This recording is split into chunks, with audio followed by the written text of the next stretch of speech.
السلام علیکم ورحمۃ اللہ وبرکاتہ۔ بسم اللہ الرحمن الرحیم۔ اس دور میں زرداری پہلی دفعہ کلین شیو نظر آئے اور یہ بڑی ہی حیران کن بات تھی۔ واقفان حال نے بتایا کہ مسٹر زرداری حکومتی طاقت کے زعم میں میر مرتضی بھٹو کے ہاں جا گھسے اور ان سے لیبیا کے صدر کرنل معمر قذافی کے پاکستان کے ایٹمی پروگرام کے لیے دیا گیا بلیک چیک مانگا۔ اس پر دونوں میں شدید جھگڑا ہو گیا۔ میر مرتضی بھٹو نے اپنے گارڈ سے زرداری کو خوب اچھی طرح پٹوایا، جوتے مروائے اور گندے ناپاک پانی سے اس کی آدھی مونچھ منڈوا دی۔ زرداری کو اچھی خاصی چوٹیں بھی لگیں، کچھ جسم پر اور کچھ دل و دماغ پر۔ 20 ستمبر 1996 میں ڈاکٹر شعیب سڈل کی سربراہی میں سندھ پولیس نے نہ رکنے کے الزام پر فائرنگ کر کے میر مرتضی بھٹو کو قتل کر ڈالا۔ جب تک میر مرتضی بھٹو کا دم نکل نہ گیا، جائے وقوع پر ایمبولینس کو نہ جانے دیا۔ وجہ موت وہ گولی بنی جو ایک پسٹل سے تھوڑی کے نیچے رکھ کر چلائی گئی۔ اتنے قریب سے یہ انتقامی گولی کون چلا سکتا ہے؟ اس قتل پر بے نظیر نے صرف زبانی شور مچایا، کیونکہ اس بلیک چیک کا راز صرف میر مرتضی بھٹو اور بے نظیر کے درمیان تھا۔ یہ کیس بہت جلد ختم ہو گیا۔ میر مرتضی بھٹو کے قتل اور دفاعی سودوں میں اس قدر بڑی کرپشن پر صدر فاروق لغاری شدید پریشان ہو گئے اور انہوں نے بھی کرپشن کے بھیانک الزامات پر 5 نومبر 1996 کے دن زرداری کو گورنر ہاؤس سے گرفتار کر لیا گیا۔ زرداری نے فرار ہونے کی سر توڑ کوشش کی، لیکن قسمت نے ان کا ساتھ نہ دیا۔ جنرل مشرف اور بے نظیر میں بیک ڈور چینل سے رابطے 2004 میں شروع ہو چکے تھے۔ کچھ برف پگھلی تو آصف علی زرداری کو جذبہ خیر سگالی کے تحت نومبر 2004 میں ضمانت پر رہا کر دیا گیا، لیکن میر مرتضی بھٹو کے قتل کیس میں پیش نہ ہونے پر انہیں ایک مرتبہ پھر گرفتار کر لیا گیا، لیکن اس دفعہ حکومت کا رویہ ذرا نرم تھا۔ آصف علی زرداری کو ہاؤس اریسٹ کر کے ان کے گھر کو ہی جیل کا درجہ دے دیا گیا۔ جنرل مشرف سے تعلقات میں مزید بہتری پر آصف علی زرداری کو ایک مرتبہ پھر ضمانت پر رہائی مل گئی اور اس نے اس موقع کو غنیمت جانا اور فوراً دبئی فرار ہو گیا۔ اپریل 2005 میں زرداری نے لاہور کا مختصر دورہ کیا اور دوبارہ واپس چلا گیا۔ اس دورے میں جنرل مشرف سے ملاقات کو مزید وسعت دی اور اپنے خلاف انتہائی سنگین مقدمات پر عدالتی کارروائیاں ختم یا غیر مؤثر کرنے پر نتیجہ خیز بات چیت ہوئی اور جنرل مشرف نے خود کو محفوظ راستہ یعنی سیف ایگزٹ کے عوض ان میاں بیوی کے لیے راستہ نکالنے کی حامی بھر لی۔ بالآخر NRO پر ختم ہوئی۔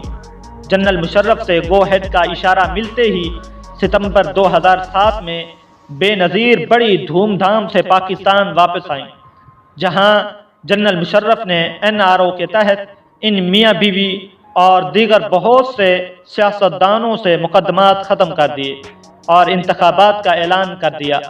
ان انتخابات کو بے نظیر نے اپنی ذاتی کامیابی قرار دیتے ہوئے سارے ثمرات خود سمیٹنے کی ٹھان لی اور آصف زرداری کو نئی حکومت کے قیام سے پہلے پاکستان آنے سے صاف منع کر دیا۔ آصف زرداری کو محسوس ہوا کہ بے نظیر اس سے بدظن ہو چکی ہے اور اب بے نظیر کو شاید اس کی ضرورت ہی نہیں۔ اس نے فوراً ہی متبادل پلاننگ شروع کر دی اور بے نظیر کے چیف سیکیورٹی افسر اپنے خاص الخاص بندے خالد شہنشاہ سے رابطہ کر لیا۔ طالبان اور مسعود قبائل سے رابطہ کر کے ایک نیا پلان ترتیب دے دیا۔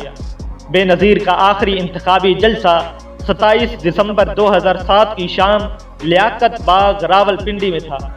بے نظیر کے چیف سیکیورٹی افسر خالد شہنشاہ کی بدقسمتی کہ وہ بے نظیر کے ڈائس کے بالکل ساتھ الٹے ہاتھ پر کھڑا حملے اور بے نظیر کو قتل کرنے کے اشارے کرتے ہوا گلے پر انگلی چھری کے انداز میں پھیرتا ہوا کیمروں کی ریکارڈنگ میں نظر آ گیا، جو یوٹیوب پر بھی موجود ہے۔ اسی وقت زرداری نے بے نظیر سے رابطہ کیا اور فون پر مبارکباد دی۔ بے نظیر لیاقت باغ راولپنڈی کے اپنے کامیاب جلسے پر بہت خوش تھیں۔ زرداری نے اس کو باہر نکل کر مجمع کو ہاتھ ہلا کر شکریہ ادا کرنے کو کہا، اور انتہائی شاطر ذہین بے نظیر نے بدقسمتی سے یہ بات مان لی اور بلڈ پروف اور بم پروف لینڈ کروزر کی سن روف سے باہر نکل کر مجمع کی طرف ہاتھ ہلانے لگی۔ ایک سنائپر نے اس کو نشانے پر رکھ لیا۔ ایک ہی گولی اس سنائپر نے چلائی جو بے نظیر کے کن پٹی پر جا لگی، جس سے بے نظیر کا بھیجا باہر نکل آیا، اور کچھ لوگوں نے افراتفری پھیلانے کے لیے بم دھماکے بھی کیے تاکہ سب کچھ گڑبڑ ہو جائے۔ 27 دسمبر 2007 کی اس شام بے نظیر کی زندگی کا سورج ہمیشہ ہمیشہ کے لیے غروب ہو گیا۔ زرداری نے فوراً عزیر بلوچ کو اگلا ٹاسک دیا اور خالد شہنشاہ بھی پیچھے پیچھے بے نظیر کے پاس پہنچ گیا۔ زرداری اس قدر محتاط ہو گیا کہ اس نے اس پورے واقعہ کے ان کرداروں کو قتل کروا دیا جن کو اس نے خود کام دیا تھا۔ اس طرح سے اس کے خلاف عزیر بلوچ کے علاوہ کوئی گواہ زندہ باقی نہ رہا۔ ملک بھر میں امن و امان کی صورتحال سخت کشیدہ ہو گئی۔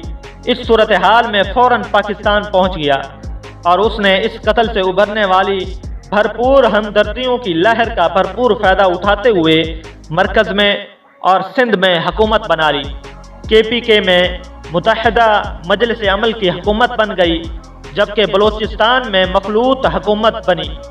زرداری نے پلاننگ کے تحت پہلے سے تیار کردہ ایک جعلی وصیت نامے کو سامنے لا کر پیپلز پارٹی پر قبضہ کر لیا۔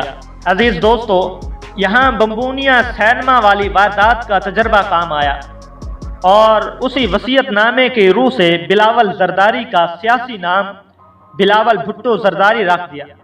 جب سید یوسف رضا گیلانی وزیر اعظم بنے، اس کے بعد حسب وعدہ صدارتی انتخابات ہوئے، تو زرداری نے کسی بھی کشیدگی سے بچنے کے لیے اپنا نام آخری لمحات تک ظاہر نہ کیا اور کراچی کے ڈان الطاف حسین کی نامزدگی پر آخری لمحات میں صدارتی امیدوار بن گیا۔